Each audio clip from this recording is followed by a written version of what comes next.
我同大家講過咧，點解咁睇好比特幣咧？就係因為特朗普係其中一個重要因素嚟嘅，因為佢係 pro crypto，係嘛？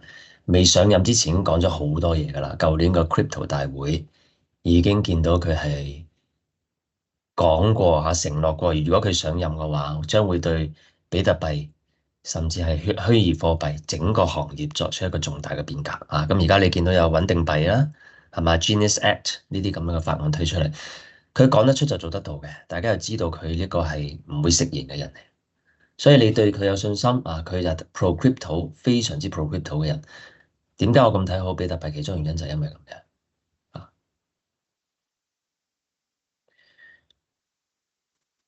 家庭零售投資者咧，佢哋。大家知道對於美股嘅作用好大嘅，因為佢哋係一個最基礎嘅、最大份額嘅投資者嚟嘅，記唔記得？我哋上次喺嗰個美股投資專題講座嘅時候講過呢樣嘢。OK，唔好睇小美國嘅散戶，尤其係家庭零售投資者啊，佢哋持有咩最多咧？係持有美股係最多嘅，接近一半啊，其次係日本啊，爭好遠咯。跟住呢啲啊。標普長遠嚟講都係跑贏其他指數嘅，得唔得啊？無論你係講緊長啊、短啊，咁有啲情況就會爭少少啦。但係 in general 都係標普會跑贏，所以唔需要考慮其他指數噶啦。如果你揸長遠嘅話，揸 SPY 或者 VOO，我上次介紹嗰一隻Momentum ETF 都 OK 嘅啊。咁啊，美元個倉位咧係極端 bearish 啊，所以我係睇好美元嘅。短期嘅反彈，美元有機會出現短期嘅反彈，從而令到非美資產同美股嘅波動，呢個係一個好重要嘅邏輯推敲線嚟嘅。當你認為美元指數會喺低位反彈，可能反彈3至5%，去到103以上，甚至嚇，如果咁樣嘅話咧，將會對全球嘅資產，包括美股啦、非美資產啦、港股啦，同埋美股係造成波動嘅。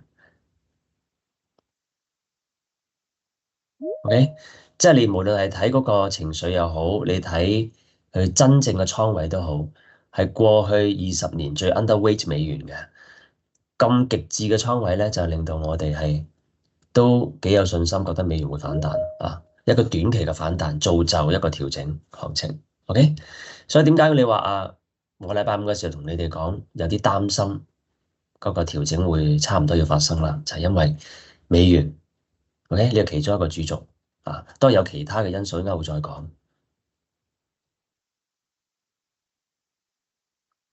4月份嘅時候咧，加拿大咧咪話成日同美國對抗嘅係嘛？喺關稅方面佢買最多美國國債嘅話，OK，一方面一路鬧美國你點解要逼我等等係嘛？一方面買佢哋國債，得唔得？所以唔好睇佢講啲乜嘢，唔好睇杜魯多講啲乜嘢，睇佢真正係做啲咩嘢好重要呢樣嘢呢個記得啦全球嘅增長唔係你想象中咁強嘅。雖然大家而家好似對全球嘅股市好樂觀bear this in mind 我哋喺記住呢樣嘢就 OK 噶啦。到時如果真係有一啲嘅經濟緩慢增長嘅情況咧，咁啲債就會有啲表現出嚟噶啦。講開債咧，大家就知道長債係個長嘅熊市係由2020年嘅8月開始嘅。2020年嘅8月。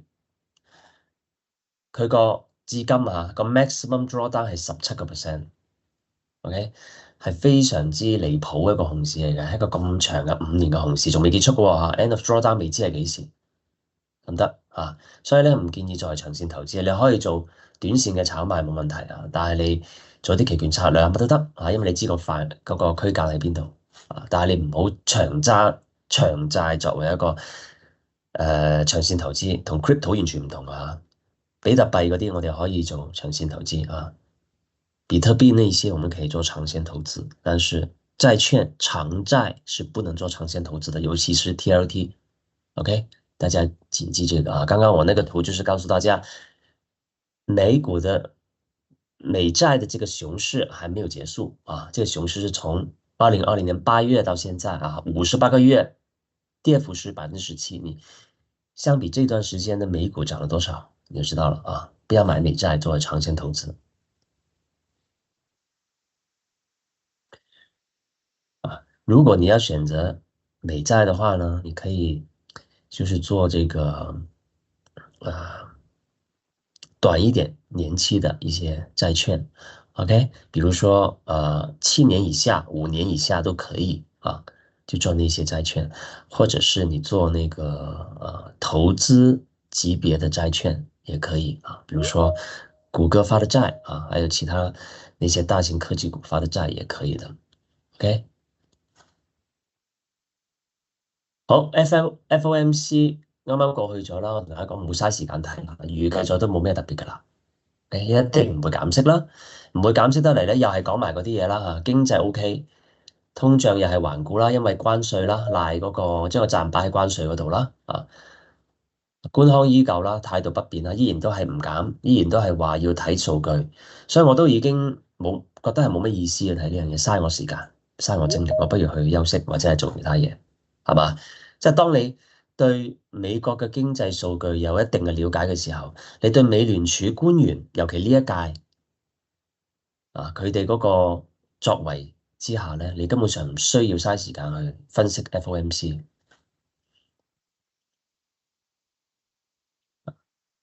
嗱，美國嘅勞工數據轉弱啦，但係未導致衰退嘅。啊，呢啲數據我哋掌握晒啦，之前係嘛？市場唔強，但係未去到要我需要減息嘅情況，所以佢一定唔會減息嘅。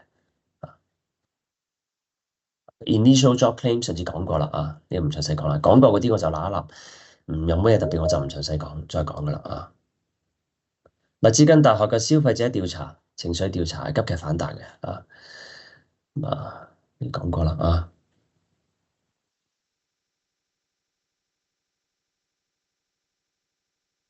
咪記得嗰個就嚟 buyback 咧會停止噶啦，因為新一期嘅業績7月份開始，啊，大家記得新一期的業績是7月份開始，所以企業的回購不能再成為美股托底的一個大的力量了啊。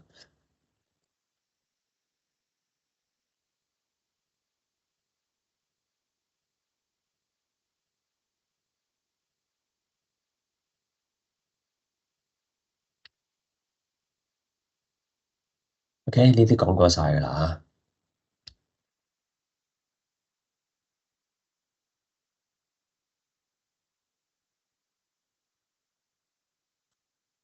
我哋直接上圖啦啊！首先睇下嗰個 Oscar 啊，點解 Oscar 我哋可以做得咁成功啊？我哋回顧一下，看看為什麼 Oscar 我們可以做得那麼成功啊？我們什麼時候開始的？我們是在3月17號啊，也不是很早，對不對？3個月之前，就是3個月之前我們開始說的啊。哎，那個時候是怎樣的啊？現在 Oscar 是21塊，對吧？20塊幾。那個時候是12塊5，看見沒有？這裡啊，清清楚楚的有記錄的啊，所以為什麼我喜歡用 Teams？因為大家可以把過去的記錄翻出來看啊，當時我們是怎樣的，做個總結，當時的心情是怎樣的。有冇見到啊？當時我講係咩啊？暫時冇見到企穩嘅跡象，所以我買嘅呢個時候咧係妥妥嘅左側嚟嘅。嗰個即係話俾大家聽，嗰陣時係未穩，有機會再跌，有機會喺低位徘徊一段時間。呢個就叫做未見到企穩嘅跡象，妥妥嘅左側。呢個時候嘅買入係需要你對個股嘅分析、基本面、佢嘅前景嘅增長，你有信心，你先至可以做到呢樣嘢嘅。OK？如果唔係，你做唔到噶。譬如 Lululemon，我哋係唔會左側去入，就係因為我哋對佢嘅前景冇信心。但係 Oscar 唔一樣，同埋大家睇我 Patreon 分析咗咁多俾你哋，就係希望加強你哋嘅 conviction 去做嘅。OK，嗱，3月21號嗰幾日咯，係嘛？突破睇15蚊嗰陣時，再睇呢個位置嘅，買13蚊挑戰多次啦，係嘛？即係嗰陣時已經開始反彈啦，我哋買呢個位已經差唔多 OK 啦，嚇。OK，好。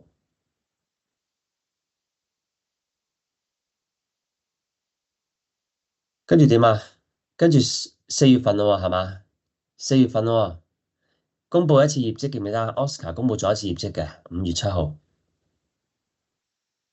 啊，4月份冇乜特別係嘛？哦，嗰陣時講啦，4月份嘅時候已經講5月7號公布業績，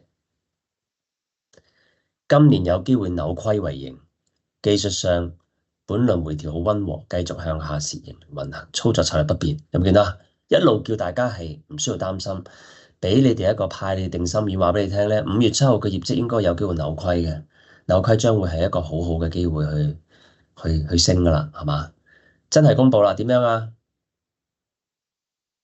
業績好唔錯，係嘛？業績好唔錯，所以咧就升咗上去啦。嗱，見到啊，12個半嘅倉位，15個半就減，OK 啊？跟住點啊？呢度核心持股啦，係嘛？啊，咁啊，業績36%啦，啱唔啱啊？以下一啲目標價，當時已經睇啲目標價啦，就係19蚊啦，21個3，23個7，呢啲位置我係當時5月8號已經 set 咗俾你哋噶啦，有冇見到？這些你們看我這些阻力位啊，我不是剛剛才發現的，我是很早很早已經是寫出來了。5月初的時候已經，那一天業績公布之後，已經給大家一個目標價了啊，就是這些啊，19塊、21塊3、23塊7啊。那麼最近兩個價位已經到了，對不對？誒啊，跟住大家記得啦，嗰陣時我叫你哋要減持啦，係嘛？去到16個幾，跟住又再跌跌跌，反覆下跌，又再一次測試你哋咁嗰個 patience，係嘛？啊，OK，你睇到呢啲嘅畫線，咁多條橫線，你就知道喺呢隻股份上面我哋花咗幾多心血，幫你哋去睇支持位啊，幫你哋去睇阻力位，幫你哋去做 T，幫你哋去俾信心你哋去做買入。持有賺，所以每一次能夠賺到錢唔係簡單嘅事情，因為佢要經歷乜嘢啊？佢要經歷黑暗時間，啱唔啱啊？同唔同意先？佢要經歷一個12、3蚊、13、14蚊上上落落、上上落落，磨到你哋唔頂唔順啦。大部分人冇 conviction 嗰啲走晒啦，佢就爆上去。但係你唔知佢幾時爆喎？好似16個幾，你就以為我嗰陣時都以為去到19啊20蚊，佢上唔到落翻去，咁點咧？咁你點樣咧？你係跟隨止盈咗佢算啦，定係你會諗住再買？呢個就係呢個個分別就在於你睇下對呢隻股份有冇信心，係嘛？OK，所以這個成功的這個奧斯卡成功賺錢的一個秘訣，或者是說我們經歷的一個這麼一個過程啊，3月份到現在3個月，我們賺了70%啊，中間當然有一些獲利了啊。那麼這個過程可以告訴大家是不容易的，所以要為自己鼓勵一下啊！以後也要知道賺大錢需要耐心，需要 conviction。OK，我哋喺呢個位置啊，3月份到5月份呢個位置係一個向下跌緊嘅位置。我們是在這個3月份開始到5月份這個累積多倉的時候是不斷下跌的，有冇看見？不斷向下走的一個過程當中，左側去抄，然後等待它爆發。你看它爆發到這裡，又再回下來，做一個 higher low，OK，給這根趨勢線頂住了，然後再反覆向上爆發。有冇見到美股如果真係要升起嚟，係要經過咁樣嘅波折嘅？所以點解啲人做唔到咧？就因為好多時候呢度頂唔順，跟住呢度上落嚟，呢度頂唔順，走咗，係嘛？賺唔到咩錢，係嘛？我哋唔係喎，我哋喺呢度慢慢加，去到呢度減啲，跟住去到呢度又再加嘅喎，好有信心喎！呢度加嘅時候，因為個業績得啊嘛，業績得話俾你聽，佢咁樣跌落嚟，根本上係亂嚟嘅，根本上就係壓低收貨。你而家睇翻就係壓低收貨，係嘛？壓低俾你收貨幾咁正，係嘛？技術形態都冇破壞到嘅一個 high low，係嘛？呢度係 high 啊 high，呢個 high low，一個上升嘅一個趨勢，對吧？啊，整個過程我希望大家記住啊，以後我們如果還在一起的話，我給大家一些標的啊，會經歷這種過程的，會經歷這種過程啊，一定要撐住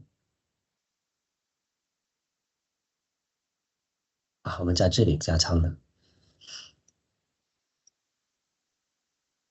好，我哋翻返嚟美匯指數，頭先講咗啦啊，短期我哋渴望一波反彈行情嘅啊，長期都係反覆下跌啊，記得長期都係反覆下跌，得唔得啊？你見到呢個位置係冇穿過嘅，美匯指數冇再係跌穿呢個底部啊，做咗一個小雙底。如果佢能夠穿到呢個移動平均線咧，大約99蚊，佢可以上呢啲位置啊，上呢度。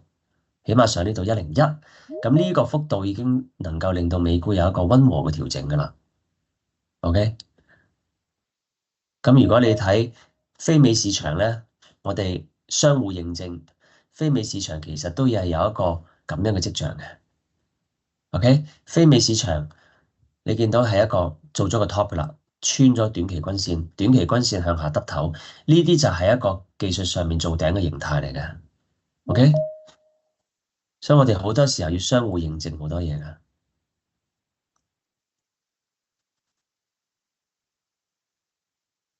納指到咗呢一個籌碼密集區啊，上一次特朗普上任之後個高位嚟嘅啊，咁啊去到呢度冇力啊，喺呢度反覆破唔到頂，暫時破唔到頂係嘛？冇話好似嗰陣時咁猛啦，冇記得呢度上，佢應該繼續上㗎嘛，上唔到，已經幾多日啦？7個交易日上唔到啦。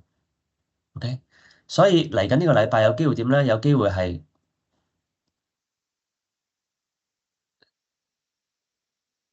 有機會係咁樣，再呃埋最後一轉，破頂，跟住就落，或者係直接落。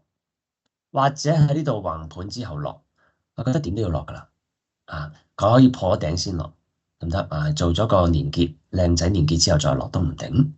啊，點樣行我哋唔知，但係我要做嘅嘢就點咧？好清晰啦，係嘛？如果你知道咁樣嘅走勢，比特幣動能都減弱咗，有冇見到做咗個雙頂，冇再好似美股咁破頂啊？咁如果穿咗呢個頸線就去下面啦。啊，所以點解我話10.1至10.4呢個好淡分水線嚟嘅？試穿咗之後就試呢啲位啊，93,000至98,000啊，左側信號。各大板塊咧能源相對強啊，但係其他嗰啲咧就好弱嘅。OK，其他啲你見到已經係好弱噶啦，走勢。好啦，咁啊最近咧 Master、Visa 兩大嘅付款商啊，佢哋都係受到 Stable Coins 嗰個 Genius Act 嗰個新聞影響到佢哋，因為佢哋唔諗住發行 Stable Coins 啊嘛。但係話俾你聽，基本上佢哋應該發行嘅。遲少少時間，佢哋應該會發行呢樣嘢。佢對於佢哋嚟講，呢個係咁大嘅 customer base，呢個 business 係冇辦法唔做嘅。OK，所以這個 Master Visa，我覺得這個下跌可能是一個低吸的機會啊。我認為他們會很快去參與這個 stablecoin 市場，他也沒有辦法不參與的。這個是一個改變生態系統、金融生態系統的一個工具，全球都會採用。當美國用的時候，全球都要用。OK，美國是金融大佬，他已經是 pass 這個 Genius Act，很快就會用了啊。然後為什麼這個 Mastercard、Visa 跌那麼多，就是因為他們說不參與這個市場。那他們不參與的話，就會被其他的這些 Circle 等等，Amazon、Shopify 被他們去蠶食他們的盈利啊。但現在你看，在這個形勢當中，幾乎可以肯定，他們將來將會參與的。他們可能管理層在想什麼方案對待啊？OK，咁啊，如果你要吸納嘅話咧，呢啲位置啊，500至530蚊，即係呢度啊，呢個位置啊，係一個好好嘅機會。如果配合埋大盤回調嘅話，OK，Visa 咧，Visa 好似相對強勢啲喎，係嘛？Visa 相對強勢啲，有冇記得啊？幅圖啊，咁啊，都係喺呢啲位置啊，315、317。啊，去到啱啱呢個趨勢線啦，如果能夠落到嚟最正啦，315呢啲位置，記唔記得我俾大家睇嘅長線嘅圖表？Visa Master 係根本上係每一次有咩嘢壞消息令到佢哋大跌嘅話咧，你都要買噶。如果唔係你就唔好諗住買啊。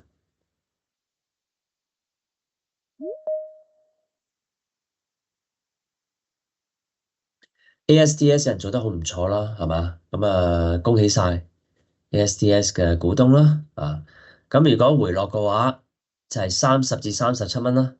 啊，呢度你見到好多嘅密集嘅均線又好，籌碼密集區又好，黃金比率又好，啊，咁大概35、6蚊到差唔多噶啦。啊，如果要再升嘅話，喺呢個位置要企穩嘅，啊，目標價就呢度啦嚇，大家自己睇。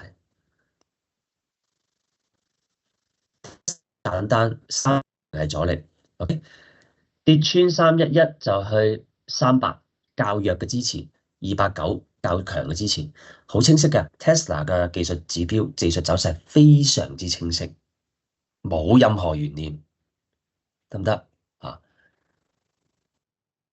信息呢，就是特斯拉的一個技術走勢非常簡單，沒有任何懸念，就是這樣走。你看着這些價位就可以了，OK，寫得很清楚了啊，怕大家聽不懂我的廣東話，已經寫得很清楚了。那麼如果到了這個價位、這個區域，角度性補倉，咁啊，大家點做自己決定啊？呢個位置基本上好重要啊，唔應該跌穿噶啦，再跌穿嘅話再補啊。NVIDIA 轉弱啦，啊，你見到呢個頭部形態就嚟要耷落嚟啦，係嘛？OK，同大盤指數嘅狀態好似，大盤指數嘅狀態就好似一個就嚟病嘅人一樣，就嚟要作感冒嘅人一樣，明唔明啊？大家想象一下，大盤現在的狀態就是差不多要做感冒的這個一個情況了啊，差不多要感冒的跡象啊，比如說有點頭疼啊，有點那個啊，什麼時候真的發出來呢？不知道，可能一個周、2周的事情。OK，你要想象一下，就是這種狀態啊，所以你看這個重磅股啊，NVIDIA 也是出現這種狀態啊。阻力147啦嚇，呢個位置畫咗冇變過嘅147，咁咪141就係呢度啦，啊，穿咗之後睇133咯，OK，啊，咁我唔嘥時間逐個隻講啦嚇，Meta、Google、Microsoft 其實嗰個走勢同 NVIDIA 係類似嘅走勢嚟嘅，所以咧都幾肯定，我話俾你聽，如果呢個大盤真係要跌嘅話咧，納指七雄會帶動嘅。掉頭落嚟，OK，啊，比特幣動能轉弱咗，先講咗啦嚇，好淡分水先講咗啦嚇，微軟之前講咗啦，冇變啦呢個睇法。如果佢跌嘅話咧，就去到450啦，起碼啊，左側就呢啲位置再考慮啦。Upstart 啊，上個禮拜同大家講咗防守板塊開始走強噶啦，啊，已經今個禮拜其實變化不大嘅，除咗 ARKK 仲係比較勁之外，上個禮拜同大家講乜嘢啊？標普嗰個走勢引起咗關注㗎喇，15分鐘級別嘅情況。好啦，大家係知道一樣嘢，美股咧見底咧可能係好快嘅事情，V 彈，但係佢觸頂咧係一個比較長嘅時間嚟嘅。你有冇發覺啊？美股好少 V 跌嘅，V 跌嘅意思就係話升，突然間急跌落嚟，好少嘅。佢要喺頂部進行一個派發過程，所謂出貨。所以佢頂部一段有一段時間俾你走㗎，你唔需要驚。譬如而家我哋上個禮拜已經見到咩啊？上個禮拜見到啲跡象啦，係嘛？無論你圖表上見到又好，頭先講嗰個板塊輪動、板塊強弱，你見到市寬嘅角度睇到又係嘛？都係見到佢差唔多要到頂啦。OK，但係佢唔係即時跌嘅，你見到係嘛？仲喺上面晾住一段時間嘅喎，晾咗1個月喎，唔係，sorry，晾咗1個禮拜。OK。啊，好啦，呢張就係大家自己睇住啦啊。標普如果失守592啊，都係592呢個位冇變過，呢個位置啱啱就係同呢一個嘅20天線重疊嘅，OK 就會落去補噶啦。中間你唔好諗呢啲位置可以有支持啊，直接落去呢度576附近，OK 嚇。咁咧，我同你哋講過一個概念就係標普如果冇乜特別嘅壞嘅消息，OK，佢嘅調整就喺高位回吐3至5%啊嘛。嗰陣時一路同你哋講呢樣嘢，就係一個 buy 嘅機會㗎啦。咁如果你度今次呢個係頂部嘅話，唔再破頂，你當呢個頂部回吐5%就大概係576啦，啱啱好就呢個位，所以我哋有理由相信咧，今次嘅回吐去呢度大概呢個幅度啊，呢支大 K 線嘅底部接近裂口位置，黃金比率嘅0.236，得唔得啊？這個圖呢，我告訴大家就是標普如果是去了592這個剛剛好是均線啊，也是一個重要的關鍵位置之後呢，中間這些位置就沒有OK 反覆下來這裡啊，大家記得美股見底可以很快啊，但是它築頂啊，築頂就是構造頂部需要時間的，可能1-2個星期。OK，它你看這個就是在醞釀了，對吧？啊，這個圖啊在醞釀啊。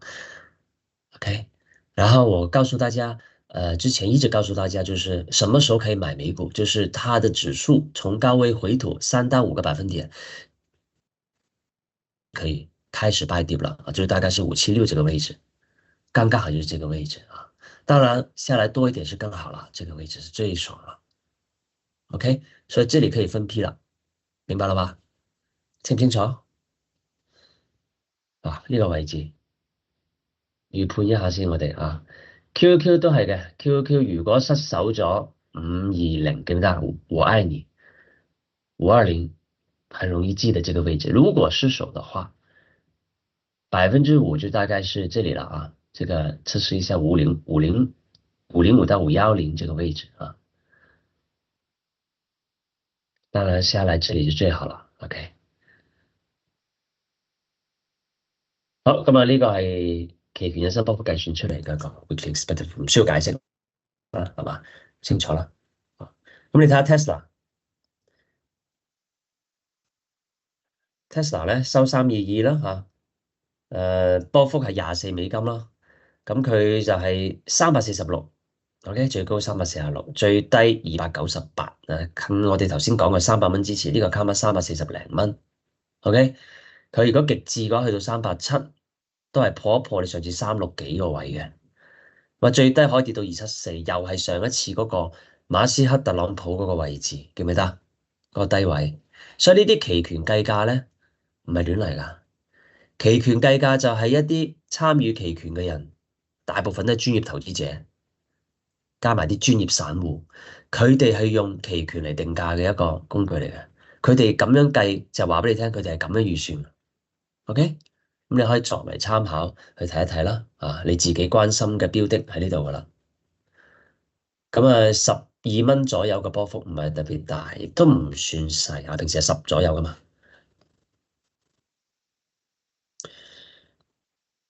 咁啊，冇乜變化啦嚇。咁啊，加咗 CRM 啦，之前都有啦，不過冇紅咗佢咧嚇。因為之前 software 喺度都冇咩特別嘅睇法啊。software 我可以考慮翻 CRM 㗎嚇，都受惠於中東之旅。Circle 啊，Circle 加咗啦。Circle 同大家講咧，有機會再升嘅。嚟緊呢個禮拜咧係季結、月結係嘛？有機會係一啲小盤股、一啲瘋炒嘅股份。大家知咩叫瘋炒股份啦？係嘛？佢有機會咧係指數唔係點樣跌嘅情況之下，指數大跌就冇得講啦。如果指數跌3-5%，我估佢哋都會跌㗎啦。啊！但係如果係指數仲係撐得住嘅情況之下，微調嘅話咧，佢哋可能繼續衝嘅。Circle 再衝就係300蚊。喂，你見到我俾你哋睇嗰個期權，好多300蚊嘅 call 喺度嘅，就係搏佢升上去300蚊嘅呢個禮拜，得唔得啊？所以唔好 put 佢啊！我嘅意思唔係叫你買，千祈唔好走去多手去沽空或者 put 佢。我見到好多人走去啊，散戶啊，嗰啲散戶討論區，我得閒睇下咧，好多人走去 put 佢嘅，100蚊嘅 put，150個 put，200蚊嘅 put 都好多啊，好多散戶去做啊，但係唔好做呢啲行為，OK？強勢股唔好走去 put 佢，put 到你全部破咗產佢都未跌，真係破咗產佢可能就跌啦，OK？啊！呢個上次講咗 SPMO 可以留意啦，今次嘅大跌你可以試一試 SPMO，唔需要試 SPY，可以試一試下。啊，呢個記唔記得之前講過啊？Cross leverage 已經去到極致嘅倉位啊，但唔係即時跌嘅喎，你見到係咪唔升嘅咯？波動將會加大嘅咯。呢個係需要去到警戒水平㗎啦。基金經理嘅現金水平跌到3個月新低，去到4%嘅啫，即係佢哋將所有嘅現金擺咗股票㗎啦。咁呢個係一個倉位擁擠嘅信號。OK，這個是一個警號。基金經理和 fund manager，他們的現金倉位已經到了4%而已，接近滿倉了。啊，這個是不好的訊號啊，這個是導致他們需要去可能很快去平倉。其他基金經理佢哋對於呢個軟着陸係非常之有信心嘅，係嘛？啊，同4月份咧大相徑庭。4月份係咁樣嘅，即係而家又充滿信心啦。你咁充滿信心，即係我哋又擔心啦，係嘛？基金經理最睇好就係全球性股票啦，跟住美股啦，啊，咁啊 long gold 啊長金依然都係最擁擠交易嚟嘅，啊 short dollar 咧係第3位，OK 呢度，啊，所以我哋覺得美元會反彈，啊，金可能會跌，金我唔覺得會跌啊咩升啦，你諗下伊朗嗰個局勢咁鬼勁，金都升唔到，係嘛？伊朗的局勢那麼強。啊，伊朗的這個地緣政治風險那麼高，這個金價還沒有去破頂，沒有突破3500，沒有到3700啊4000沒有啊，那這個呢是讓我覺得金可能要回吐，所以更加符合這個邏輯了。如果美元反彈的話，帶動非美資產、美國資產金價都會回吐。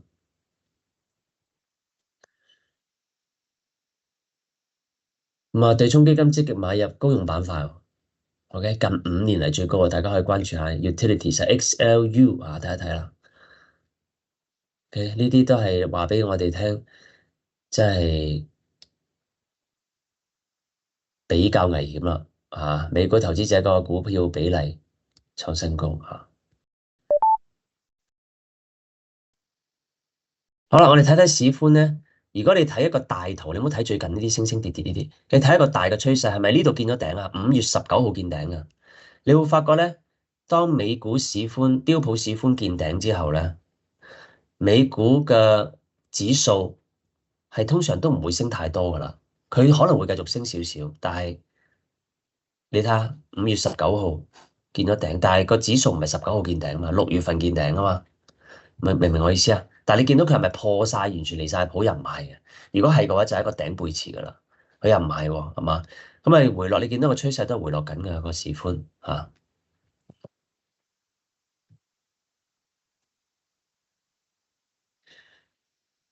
好啦，咁啊，大家要記得一樣嘢就係呢個咁樣嘅恐慌貪婪指標咧，未去到極致係咪？但係我哋已經講美股有啲回調風險啦。咁點解啊？因為你會發覺呢一輪咧，除咗係恐慌跌有幫助之外咧，去到接近一，我哋去抄底之外咧，你發覺今一次佢上嚟嗰個幅度啊，係去唔到極致嘅倉，去唔到呢度嘅，去唔到 extreme greed 嘅狀態嘅。咁即係代表乜嘢啊？咁即係代表我哋唔可以用呢一個指標作為一個極致情緒去判斷個美股大盤幾時見頂咯。另外一個角度睇就係話，如果佢真係見頂回落，佢唔會好大嘅幅度嘅回調，可能3至5%。你話要10%以上未必咁容易，但係股災亦都 not likely，明唔明白？OK，呢個就係透過情緒指標睇個嘢啦啊。我這裡普通話解釋一遍啊，就你看見這個情緒指標啊，貪婪恐慌指標 CNN 的啊，一直沒有到達這個 extreme greed 啊，極度貪婪的狀態，沒有啊，這一波是到這裡而已，沒有到達75，對吧？那證明什麼呢？證明大家都不是很興奮。那如果我們剛剛說了美股有見頂回吐的一個風險，我們就不能靠這個情緒指標作為這個見頂的訊號了。我們需要靠什麼？我們需要靠其他指標了啊。這個第一。大跌的时候，4月份见底啊，这个就有用，看见没有啊？4月份我们抄底，不断疯狂抄底的时候，就是散户非常恐慌，到了这个，我记得那一天是最低是一的，数目之一，这个极度恐慌的状态啊。另一个角度来看啊，就是这一波调整，美股调整不一定是幅度很大，OK，可能3%到5%就差不多了啊。你要是去估计它会有这种10%的或者是以上的那种大跌，机会不大。OK，这一波反弹为什么那么猛、那么凶？就是因为这里太恐慌了，太恐慌的时候就会造就这种行情，明白了吗？如果没有太贪婪，就不会有太大的跌幅。就是我告诉大家的东西啊。OK，跟人生一样啊，人生你没有到绝对的非常痛苦的那一刻，你不会有一个很大的一个转变的。你要失去很多很多东西，你才有这个破釜沉舟的这个心态，一个大的改变才会出现。那如果是什么，在这种状态呢，可能是下跌一点就搞定了啊，是不是跟人生很相似？OK，好，咁啊，季節性效應你睇睇，如果跟呢個季節性效應咧，7月份係一個大升嘅，咁啊7月份大升嘅話，咁啊即係佢個調整要做嘅話，可能係好淺嘅調整，或者係好快嘅調整，快而淺嘅調整，對不對？如果這個季節性效應是對的，是正確的，可以 follow 的，那麼它的這個我剛剛說的調整可以是很快很淺的就搞定了，然後再漲一波。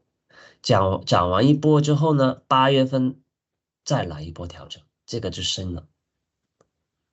為了造就第4季度的大漲，OK，所以美股還是會破頂的，OK，第4季度還會破頂。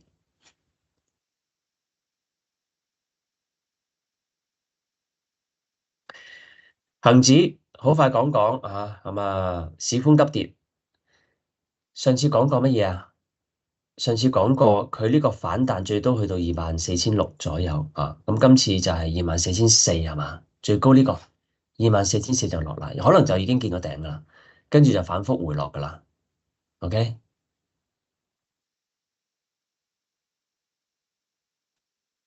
咁啊呢個禮拜加沽平倉嘅股份，你哋自己睇睇啦啊。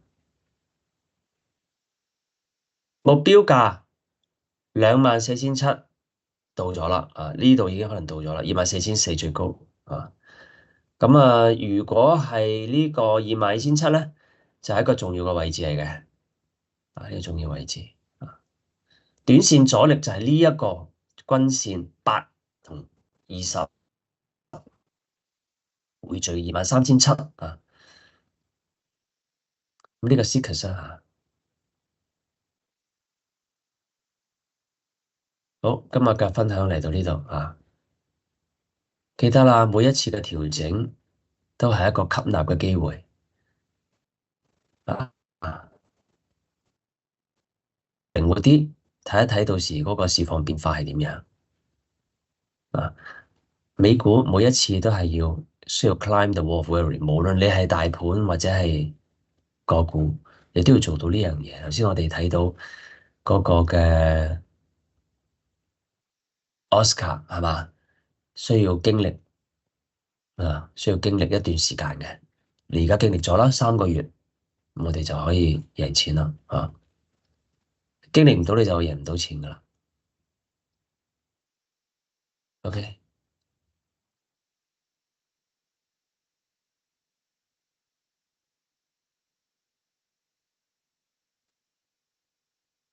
問 Oscar 今年目標價咪25蚊？係啊，之前講咗25蚊啊嘛。啊，咁如果到唔到或者超越都有可能嘅。啲目標價嘅嘢，你唔好當我係神仙，知唔知道啊？啊，大家不要當我是神，OK？目標價就是在13塊的時候告訴大家的啊，對不對？在13塊的時候奥斯卡在13块的时候，我告诉大家是今年可以翻倍啊，大概是25左右。那个时候我告诉你目标价有没有用？有用啊，对不对？你可以知道这个天花板在哪里啊，但是这个天花板现在已经很接近了，现在是21、20，最高是22.8毛多，接近23了，已经非常接近一年的目标价了。那你说这个目标价到还是不到重要吗？最大部分的这个盈利我们已经是锁定了，那么还差2块钱，你干嘛要去纠结呢？干嘛要去问呢？对不对？意义不大了。它可以是30啊，我可以现在说啊，这个奥斯卡一年之后可能不止25，可能是50什么啊，也可以这样说啊，对吧？意义不大了。OK，那么我可以说是可以 conclude 总结这个奥斯卡，我们已经把今年最大的利润已经锁定了啊，所以大家不要再对这个奥斯卡抱有太大的期望。如果你现在才参与，我觉得你已经错过了，不要再参与了。看见我们在12到15块做的底仓，OK，明唔明我意思？明明想表達嘅嘢啊，即係冇意義噶啦。而家你再問25蚊啊、28啊，咁冇意義已經好接近啦，係嘛？最緊要我哋最大嗰一段賺咗，譬如話4月到6月呢一大段我哋賺咗指數，係咪？標普480去到而家去到600蚊，呢一大段你賺咗已經夠晒啦，你唔好再問話啊，今年會唔會上650啊？而家再問650有咩意思啊？係咪？最大嗰段我哋賺咗啦嘛。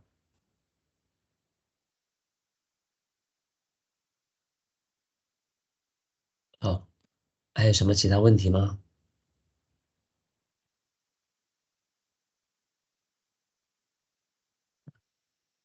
大家記得啊，我們做投資，真正大的機會，在一年來說，一年大機會可能不多的啊，就大概是2次左右。所謂的大機會就是買入的機會，美股是一個逢低買入的一個市場。OK，那麼每年的大機會只有2個到3個，或者是一個啊。最大的買入機會，我相信已經是在身後了，4月份的時候。然後還有第二次啊，有機會有第二次，第二次可能是在8月到9月那個時候出現的。OK，那麼如果你4月份掌握了，那麼你可以賺很多很多。8月份的時候再抓一波，那今年就已經可以很開心了，對不對？啊，抓住2個機會就可以了，一年到頭不需要太辛苦的。那如果你錯過了4月怎麼辦？那就等明年嘛。OK，明年可能又有2次機會，你要先把這個怎麼做啊，把它寫在紙上面，貼在電腦旁邊。萬一真的大跌了，你不要自己嚇唬自己啊！你要敢去 buy dip，OK，這個就是我告訴大家的這個很簡單的，對吧？很粗暴又很簡單的做法。賺錢是那麼容易的事情，對吧？再加上一些那個選股啊，我們選了一些好股，抓住這個大牛行情，抓一波啊，都是翻倍行情，對吧？Oklo 最低是18塊，最高是60幾塊，接近70塊，多少倍了啊？4倍多，2個多月4倍。Circle 啊，我們100塊，現在1倍。Oscar 接近1倍，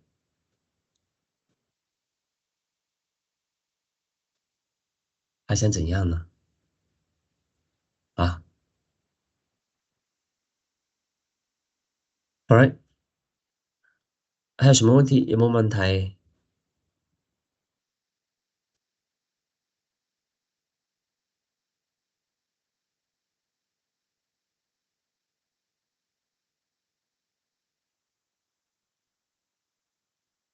冇問題，我哋今日嘅分享嚟到呢度咯喎。